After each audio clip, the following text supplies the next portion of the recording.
ಇದು ಜೆಲ್ ಆಗಿ ಕನ್ವರ್ಟ್ ಆಗುತ್ತೆ ಈ ತರ. ಇದು ಉಪ್ಪು ಒಳಗಡೆ ಇರುತ್ತಾ? ಇದು ಜೆಲ್ ಕಾಟನ್ ಅಂದ್ರೆ ಜೆಲ್ ತರ ಇದು ಕರಗೋಗುತ್ತೆ. ಟಾಯ್ಲೆಟ್ ಕ್ಲೀನ್ ಅಲ್ಲಿ ಹೊರಗಡೆ ಹಾಕೋದೆಲ್ಲ ಹಸು ಪ್ರಾಣಿಗಳ ಸತ್ತತೆ ಭೂಮಿ ಕರಗಲ್ಲ. ಇದೇನ್ ಮಾಡುತ್ತೆ, ಇದು ಜೆಲ್ ಆಗಿ ಕನ್ವರ್ಟ್ ಮಾಡುತ್ತೆ. ಹೀಗೆ ಗೊತ್ತಾಯ್ತಾ ನಿಮಗೆ? ಹೇಳಿ ಸರ್ ಅದು ನೀವು ಹೇಳಿ ಸರ್, ಒಳ್ಳೆ ವಿಡಿಯೋ ಮಾಡ್ತಾರೆ ಎಲ್ಲ ಇದು ಆಗೋಯ್ತು. ಫಸ್ಟ್ ಇಂದ ಮಾಡಿದ್ರೆ ಒಂದು ಬಾಳೆ ಫೈನಲ್ ಹೇಳಿ ಸರ್ ಸಾಕು. ಇದು ನೋಡಿ, ಇದನ್ನ ಹಿಂಗೆ ಆಗುತ್ತೆ ನೋಡಿ, ಈ ತರ ಕರಗೋಗ್ಬಿಡುತ್ತೆ ಹಿಂಗೆ ಜೆಲ್ ಆಗಿ. ಇದನ್ನ ತೋರಿಸ್ಬೇಕು. ಇವಾಗ ಹೊರಗಡೆ ಕರಗ್ತೀವಲ್ವಾ, ಅದು ಕರಗಲ್ಲ ನಿಮ್ಗೆ. ಆಲ್ಮೋಸ್ಟ್ ಪ್ಲಾಸ್ಟಿಕ್ ನೋಡಿ ಈ ತರ ಇದು ಹಾಕಿದ್ರೆ ನೀವೇನು ಟಾಯ್ಲೆಟ್ ಹಾಕಿರೋದ್ರಿಂದ ಕಂಪ್ಲೀಟ್ ಇದು ಕರ್ಕೋಗುತ್ತೆ.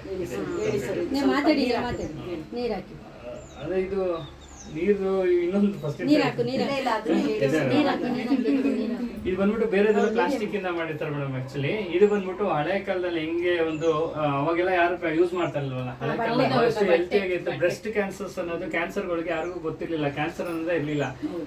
ರೀಸನ್ ಅಂದ್ರೆ ಒಂದು ಸರ್ವೆ 2000 ಸರ್ವೆ ಮಾಡಿದಾಗ ಇಂಡಿಯಾದಲ್ಲಿ ಎಲ್ಲಾ ಕಡೆ ಎಷ್ಟು ಪ್ಯಾಡ್ಸ್ ಗಳಿದಾವೆ ಎಲ್ಲಾ ಪ್ಯಾಡ್ಸ್ ಸರ್ವೆ ಮಾಡೋದಂತೆ ಒಂದು. ಆದ್ರೆ ಒಂದು ಶಾಕಿಂಗ್ ಸಂಗತಿ ಏನಂದ್ರೆ ಎಲ್ಲಾದ್ರಲ್ಲೂ ಯಾವ್ದು ಹೈಜೀನ್ ಇಲ್ಲ ಅಂತ ಹೇಳ್ಬಿಟ್ಟು ಯಾವ್ದೇ ವರ್ಷ 100 ಜನಕ್ಕೆ ಕೊಟ್ಟಿದ್ ಕೇರ್ನ ಸರ್ವೆ ಮಾಡಿದ್ವಿ, 80 ಜನಕ್ಕೆ ಕ್ಯಾನ್ಸರ್ ಅಟ್ಯಾಕ್ ಆಗಿರೋದು ಈ ಒಂದು ಪ್ಯಾಡ್ ಇಂದ ಆಗಿದೆ. ಏನಕ್ಕೆ ಅಂತ ನೋಡ್ಬೋದು, ಅದು ಪ್ಲಾಸ್ಟಿಕ್ ಇಂದ ಬಳಸೋದ್ರಿಂದ ಏನಾಗುತ್ತೆ ಅಂದ್ರೆ ಅವ್ರಿಗೆ ಬ್ರೀತೇಬಲ್ ಆಗ್ತಾರೆ, ಅಂದ್ರೆ ಇರಿಟೇಷನ್ಸ್ ಆಗ್ತಾ ಇರುತ್ತೆ. ಆಮೇಲೆ ಅದು ಹೊರಗಡೆ ಬರ್ತಾ ಇದೆ, ಲೀಕೇಜ್ ಆಗ್ತಾ ಇದೆ ಅದೆಲ್ಲ. ಆಮೇಲೆ ತಿರ್ಗಿ ಏನಾಗ್ತದೆ ಅಂದ್ರೆ ಅದು ಈ ಒಂದು ಪ್ಯಾಡ್ ನ ನೀವು ತಗೊಂಡೋಗಿ ಹೊರಗಡೆ ಎಲ್ಲರೂ ಹಾಕಿದಾಗ ಹಸುಗಳು ಕರುಗಳು ಏನಾದ್ರು ತಿಂದಾಗ ಪ್ರಾಣಿಗಳಿಗೆ ವಿಷಕಾರಿ ಅಂಶ ಇದಾಗ್ತಾ ಇದೆ. ಆಮೇಲೆ ನಾವು ಪ್ಯಾಡ್ಸ್ ಎಲ್ಲ ಬಳಸೋದ್ರಿಂದ ಲೇಡೀಸ್ಗಳಿಗೆ ಗರ್ಭಕೋಶನ ತಗ್ಗಿಸ್ತಾ ಇದಾರೆ. ತಗ್ಸೋದಕ್ಕೆ ಒಂದು ರೀಸನ್ ಬಂದ್ಬಿಟ್ಟು ಆ ಪ್ಯಾಡ್ಗಳನ್ನ ಬಳಸೋದಕ್ಕೆ ಒಂದು ರೀಸನ್ ಅಷ್ಟೇ. ಅದಕ್ಕೋಸ್ಕರ ಲೇಡೀಸ್ಗೆ ಮುಖ್ಯವಾಗಿ ಏನಿಲ್ಲ ಅಂದ್ರೂ ಅಟ್ಲೀಸ್ಟ್ ಈ ಒಂದು ಇದನ್ನ ಪ್ರತಿಯೊಬ್ರು ತಗೊಳ್ಳೇಬೇಕು. ಅವರು 200 ರೂಪಾಯಿ ಇದು ಮಾಡ್ತಾರೆ, 30 ರೂಪಾಯಿ ಕಮ್ಮಿ ರೇಟಲ್ಲಿ ಏನಿಲ್ಲ. ಅದೇ ಇದು ಅವರು ಲೈಫ್ ಟೈಮ್ ಮುಂದಕ್ಕೆ ಅವರ ಲೈಫ್ನ ಸೇವ್ ಮಾಡುತ್ತಲ್ಲ. ಈ ಒಂದು ಇದರಲ್ಲಿ ಬಂದ್ಬಿಟ್ಟು ಇದರಲ್ಲಿ ಎಫ್ಆರ್ ಟೆಕ್ನಾಲಜಿ ಅಂತ ಇದೆ. ಇಲ್ಲಿ ಬೇಕಾದ್ರೆ ನೀರಲ್ಲಿ ಹಾಕಿದ್ರೆ ಅದು ಕರ್ಗೋಗುತ್ತೆ, ಈ ತರ ಜೆಲ್ ಆಗುತ್ತೆ. ಹಿಂಗೆ ಬೇರೆ ಒಂದು ಪ್ಯಾಡ್ಗೂ ಈ ಪ್ಯಾಡ್ಗೂ ಏನ್ ಡಿಫ್ರೆನ್ಸ್ ಅಂದ್ರೆ, ನಮ್ಮಲ್ಲಿ ಈ ಲೇಡೀಸ್ಗಳಿಗೆ ಕ್ರಾಂಪ್ಸ್ ಅಂತ ಹೊಟ್ಟೆ ನೋವು ಬರ್ತಾ ಇರುತ್ತೆ ಜಾಸ್ತಿ, ಅವಾಗ ಸರಿ ಬ್ಲಡ್ ಫ್ಲೋ ಆಗ್ತಾ ಇರಲ್ಲ.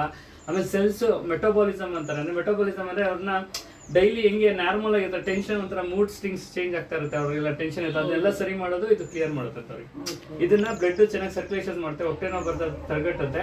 ಆಮೇಲೆ ಬ್ರೀತೇಬಲ್ ಅಂತ ಹೇಳ್ತಾರೆ, ಅಂದ್ರೆ ಇದರಲ್ಲಿ ಗಾಳಿ ಆಡುತ್ತೆ. 8 ಕಾಟನ್ ಲೇಯರ್ಸ್ ಇಂದ ಮಾಡಿರುವಂತ ಒಂದು ಪ್ಯಾಡ್ ನಮ್ದು. 8 ಕಾಟನ್ ಲೇಯರ್ಗಳಿಂದ ನೀವು ತಗೊಂಡು ಹಸಿದ್ರೆ ಬೇರೆದು ಸುಟ್ಟೋಗುತ್ತೆ, ಬೆಂಕಿನಲ್ಲಿ ಸುಟ್ಟೋಗುತ್ತೆ. ಇದು ಬಂದ್ಬಿಟ್ಟು ಏನು ಇದು ಅದು ಸುಡಲ್ಲ ನಿಮ್ಗೆ, ಪ್ಲಾಸ್ಟಿಕ್ ಕ್ಲೀನಾಗಿ ಹತ್ಕೊಳ್ಳುತ್ತೆ. ಇದು ಒಂದು ಡೆಮೋ ತೋರಿಸ್ತೀವಿ, ಇದು ಯಾರಿಗೂ ಗೊತ್ತಿಲ್ಲ ಡೆಮೋ, ಬೆಳಿಗ್ಗೆ ನೋಡಿದೆ ಡೆಮೋ. ಅದು ಓಪನ್ ಮಾಡ್ಕೊಡಿ ಅಂದ್ರೆ ಯಾವ ತರ ನಿಮ್ ಡೆಮೋ ಅಂದ್ರೆ ಕಣ್ಣಲ್ಲಿ ನೋಡಿದ್ರೆ ನಿಮ್ಗೆ ಗೊತ್ತಾಗುತ್ತೆ, ಅಯ್ಯೋ ಇಷ್ಟು ಕೆಲಸ ಮಾಡ್ತಾ ಇದ್ರು ಅಂತ. ನಿಜ ಸರ್, ನನಗೆ ಆಶ್ಚರ್ಯ ಆಯ್ತು ಇವಾಗ ಜೆಲ್ ನೋಡಿ, ಆಶ್ಚರ್ಯ ಆಯ್ತು ನನಗೆ. ನಿನ್ನ ಮಗಳು ಕೊಡು ಫಸ್ಟ್. ಇದು ನಾನು ಡೆಮೋ ಮಾಡ್ತಾ ಇರ್ತೀನಿ, ನಾನು ಇವತ್ತೇ ಮಾಡ್ತಾ ಇರೋದು, ನಿಮ್ಗೆ ತೋರಿಸ್ತೀನಿ ಡೆಮೋ. ಇದೆಯಲ್ಲ ಇದನ್ನ ಹಾಕ್ತೇನೆ.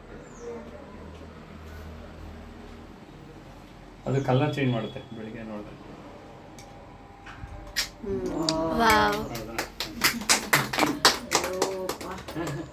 ಅಂದ್ರೆ ಲೇಡೀಸ್ಗಳಿಗೆ ಏನೇ ಒಂದು ಇನ್ಫೆಕ್ಷನ್ ಆಗೋದನ್ನ ಕೆಪಾಸಿಟಿ ಟೆಕ್ನಾಲಜಿ ಕ್ಲಿಯರ್ ಮಾಡುತ್ತೆ. ತುಂಬಾ ಚೆನ್ನಾಗಿದೆ ಸರ್. ಇದು ತೋರಿಸೋದಕ್ಕೆ ಒಳ್ಳೆಯದು. ಇವಾಗ ಹೇಳಿದ್ರಲ್ಲ ಅಷ್ಟೇ ಹೇಳಿ, ಯಾಕಂದ್ರೆ ನಾನು ಹೇಳಕ್ಕಲ್ಲ, ಲೇಡೀಸ್ಗಳಿಗೆ ಚೆನ್ನಾಗಿ ಹೇಳ್ಬೇಕು, ಹೇಳೋದನ್ನ ಕ್ಲೀನ್ ಆಗಿ ಹೇಳ್ಬೇಕು, ಇನ್ಫಾರ್ಮೇಶನ್ ತಿಳ್ಕೋಬೇಕು, ಕ್ಲೀನ್ ಆಗಿ ಹೇಳ್ಬೇಕಷ್ಟೇ. ಇದೊಂದ್ರಲ್ಲೇ 1 ಲಕ್ಷ 2 ಲಕ್ಷ